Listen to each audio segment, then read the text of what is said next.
بسم الله الرحمن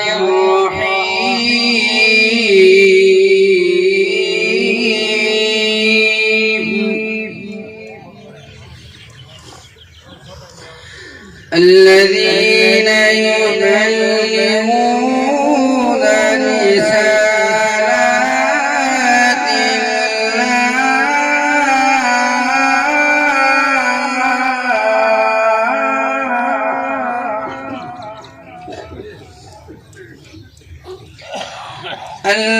الذين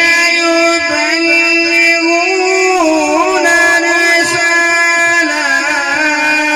الله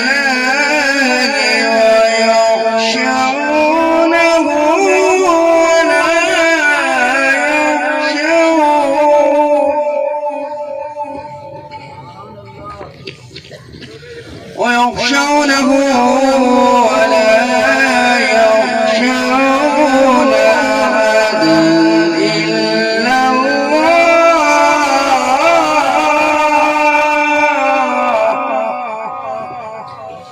وكفى بالله